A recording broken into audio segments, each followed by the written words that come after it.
Hello everyone, किन्नी era में आपका स्वागत है। आज मैं आपको एक्सप्लेन करूंगी हायर्स का एपिसोड 17। इसके पहले के एपिसोड में ऑलरेडी अपलोड कर चुकी हूं। अगर आपने नहीं देखे हैं तो आई सजेस्ट आप पहले उन्हें देख लें ताकि आपको आगे की स्टोरी समझ में आए। उनके लिंक डिस्क्रिप्शन बॉक्स में है। एपिसोड के स्टार्टिंग में हम टैन को देखते हैं जो कि यून के जाने के बाद पूरी तरह से टूट चुका था। उसके बावजूद वो यून को बार बार फ़ोन लगा रहा था इसी उम्मीद में कि एक बार यून उसका फ़ोन उठा लेगी, लेकिन यून फ़ोन नहीं उठाती। टैन निराश होकर मिस्टर किम के पास जाता है। वो उनसे कहता है कि आपको किसने अधिकार दिया लोगों की ज़िंदगी के साथ खेलने के लिए। वो टैन था जो कि यून के पास गया था, ना कि यून उसके पास आई थी। वो टैन था जिसने यून की उम्मीदें जगाई थी। अगर मिस्टर किम को किसी को भेजना था तो वो टैन को, ना कि यून को। मिस्टर किम टैन से कहते हैं कि उन्होंने यून को उसके अच्छे फ्यूचर के लिए ही यहाँ से दूर भेजा है। वो यहाँ टैन को वार्न भी करते हैं कि अगर टैन ने यून को ढूंढने की कोशिश की तो यून का फ्यूचर पूरी तरह बर्बाद हो जाएगा। अगले दिन स्कूल में यून की एब्सेंस सभी नोट करते हैं, फिर चाहे वो चैन हो, बोना हो या फिर म्यूंग सुंग।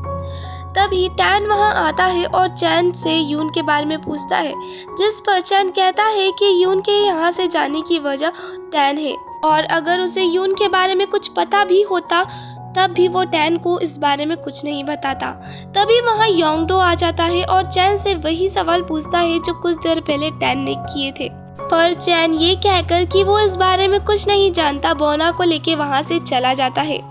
योंगडो क्लास में से सभी को बाहर निकाल कर टैन से अकेले में बात करता है। वो उससे कहता है कि उसने पहले भी टैन को यून से दूर रहने के लिए कहा था और अब वो देख ही सकता है योंगडो की बात ना मानने का अंजाम। अगर वो योंगडो की बात मानकर पहले ही यून से दूरी बना लेता तो आज मिस्टर किम को यून को हर्ट करने का कोई मौका नहीं मिलता। वो यून के इस तरह गायब हो जाने का पूरा इल्जाम टैन पर लगा देता है, पर टैन उससे सिर्फ इतना कहता है कि उसे यून को ढूंढने में उसकी मदद चाहिए। जिसुक टैन को बताती है कि मिस्टर किम ने उन्हें यून को स्कूल से निकालने के लिए कहा है, जिस पर टैन उनसे रिक्वेस्ट करता है कि वो ऐसा ना करे, जिस पर जिसुक मान जाती है। योंगडो यून की इंफॉर्मेशन निकालने के लिए ब्रॉडकास्टिंग रूम में जाता है क्योंकि यून यहीं काम करती थी। टैन भी वहां आकर हियोशिन से वही सवाल करता है जो योंगडो ने किए थे, पर उन दोनों को ही वहां से कोई ऐसी इंफॉर्मेशन नहीं मिल पाती जिससे वो यून तक पहुंच सके। एक गैदरिंग के दौरान ईस्टर को हियोशिन की मॉम से पता चलता है कि बहुत जल्द मिस्टर चोई के ऑफिस पर बैंक की रेड डलने वाली है। मिस्टर यून ने वाइस प्रेसिडेंट की पोस्ट का ऑफर मान लिया था, इसलिए वॉन उन्हें तोहफे के रूप में एक टोकन देता है। वो मिस्टर यून से कहता है कि बस उन्हें उसकी साइड में ही रहना है, जिस पर मिस्टर यून कहते हैं वो तो शुरुआत से ही वॉन की तरफ ही है। टैन यून को ढूंढने के लिए हर कोशिश कर रहा था। वो अपने घर के 3 दिन की सीसीटीवी फुटेज मंगवा के चेक करता है, जिसमें उसे कोई भी ऐसा सबूत नहीं मिल पाता जिसके जरिए वो यून तक पहुंच सके। तभी उसे हियोशिन का फोन आता है और वो उससे कहता है कि अभी तक यून का पासपोर्ट यूज नहीं किया गया।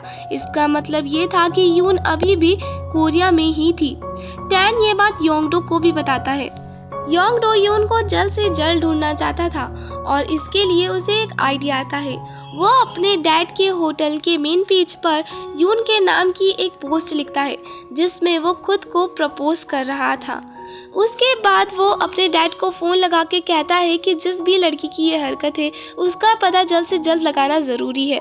और मिस्टर चोई भी अपने होटल की रेपुटेशन बचाने के लिए उस लड़की को ढूंढने में लग जाते हैं। उनका नंबर बंद हो चुका था, लेकिन टैन उस नंबर को फिर से चालू कराने जाता है, जहां उसे पता चलता है कि ये नंबर अभी यूज में है। वो ये नंबर खरीद लेता है क्योंकि उसे इस बात की उम्मीद थी कि कभी ना कभी उसे इस नंबर से कोई ना कोई यून की इन्फॉर्मेशन ज़रूर मिलेगी। तभी उसे योंगडो की तरफ से एक मैसेज आता है जिसमें वो लिखता है कि वो यून को काफ़ी ज़्यादा मिस कर रहा था। असल में ये बात योंगडो भी जानता था कि ये नंबर ऑलरेडी बंद हो चुका है, पर वो यून को काफ़ी ज़्यादा मिस कर रहा था। तभी उसे यून के नंबर से कॉल आता है। वो फ़ोन उठा के कहता है, यून क्या ये तुम हो? जिस पर टैन कहता है कि नहीं, वो टैन है और उसने ये नंबर खरीद लिया है। वो योंगडो से यून के बारे में भी पूछता है, लेकिन अब तक योंगडो को भी यून की कोई इन्फॉर्मेशन नहीं मिली थी। योंग-डो मिस्टर चोई को फ़ोन लगा के यून के बारे में पूछते हैं, जहां उसे पता चलता है कि यून या फिर उसकी माँ की आईडी से अभी तक कोई फ़ोन खरीदा नहीं गया, जिस कारण उन दोनों को ढूंढना काफ़ी ज़्यादा मुश्किल हो रहा था।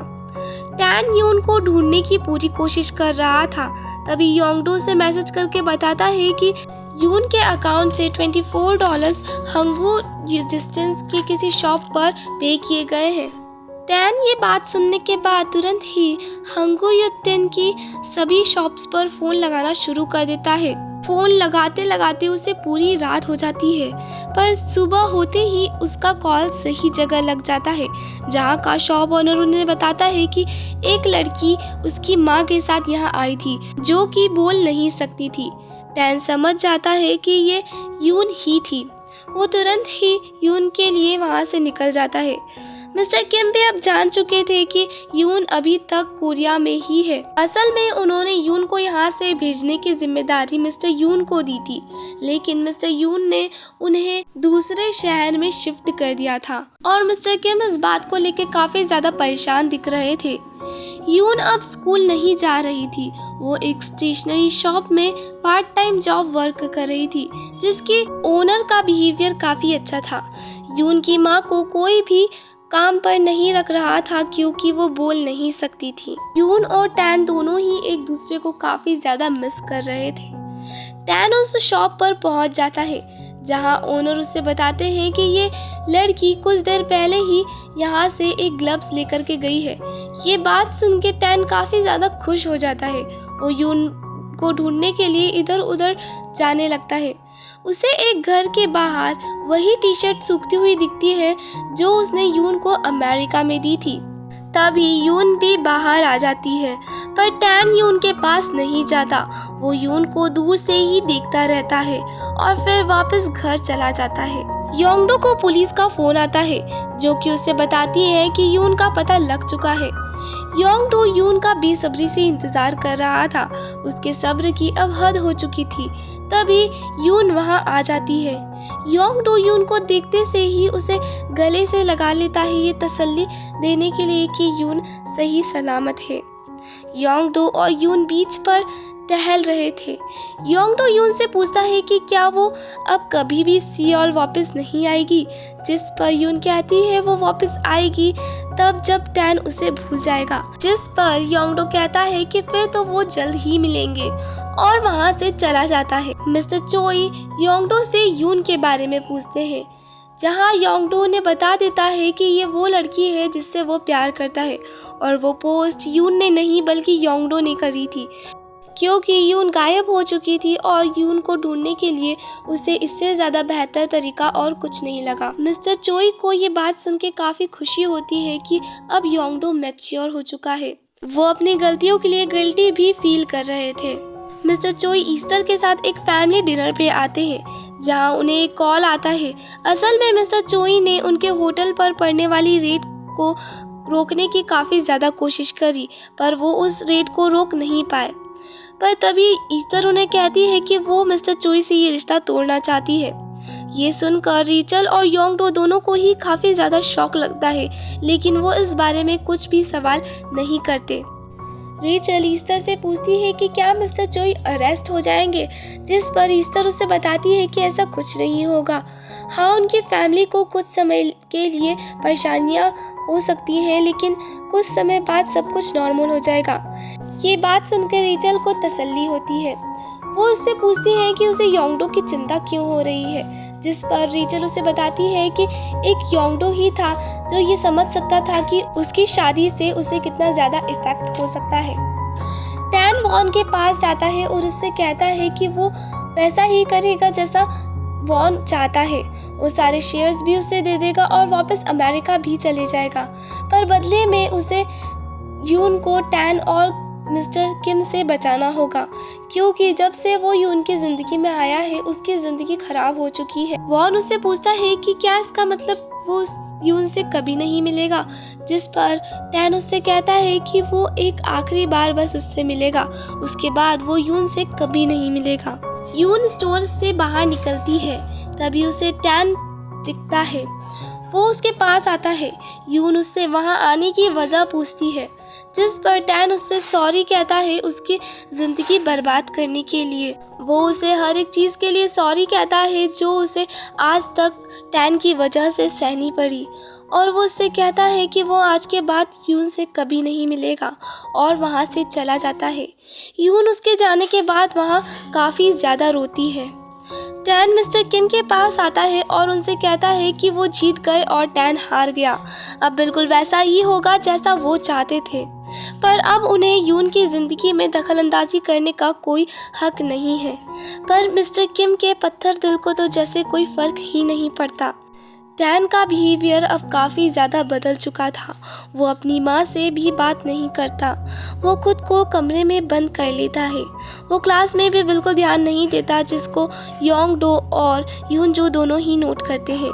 यूनजू को टैन की फिक्र होती है, इसलिए वो यूशिन को बुलाकर उससे टैन के बारे में पूछती है, जिस पर यूशिन उनसे पूछता है कि आपको टैन की इतनी ज़्यादा फिक्र क्यों हो रही है, जिस पर यूनजू से बताती है कि वो वॉन का भाई है, इसलिए उसे टैन की फिक्र है। अब यूशिन समझ चुका था कि वॉन और यूनजू रिलेशनशिप में है, यानी यूनजू पर उसका कोई चांस नहीं है।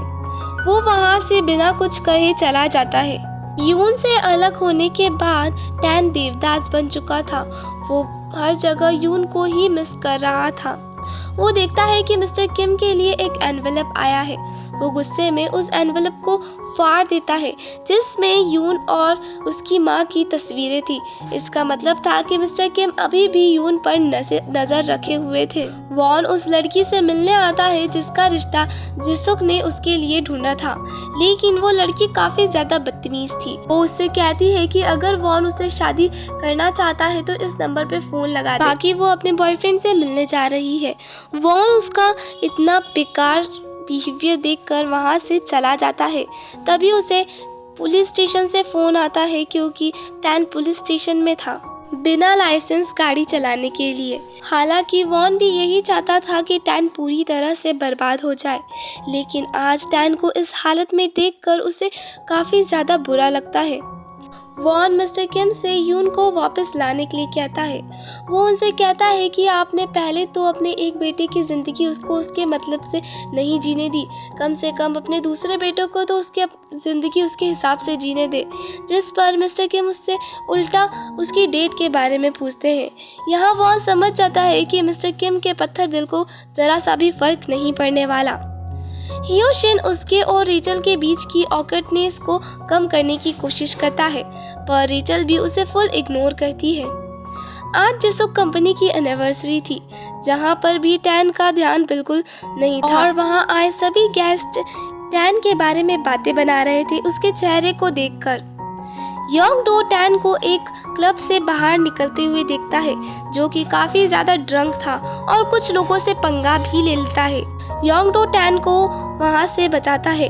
वो टैन को संभालने की कोशिश करता है, पर टैन तो अपने होश हवास में ही नहीं था। इस कारण योंग-डो को टैन पर हाथ उठाना पड़ता है, जिस पर टैन भी उसको पलट के मारता है और इन दोनों में यहाँ इसी तरह से माराकुटी मच जाती है। टैन वहीं गिर जाता है। योंग-डो उससे कहता है कि अगर वो यून को मिस कर रहा है तो उसे उससे जाके मिलना चाहिए, पर टैन उससे कहता है कि अब वो यून से कभी नहीं मिलेगा और अब यून योंग-डो की हो चुकी है। और इसी के साथ हमारा ये एपिसोड यहीं ख़त्म होता है। अगर आपको वीडियो अच्छी लगी हो तो वीडियो को लाइक करें और चैनल को सब्सक्राइब करें। बेल आइकन दबाना ना भूलें ताकि आप हमारी लेटेस्ट वीडियो को सबसे पहले देख सकें। मैं इसी तरह के एक्सप्लेनेशंस की वीडियो लाती रहूँगी। तब तक के लिए बाय।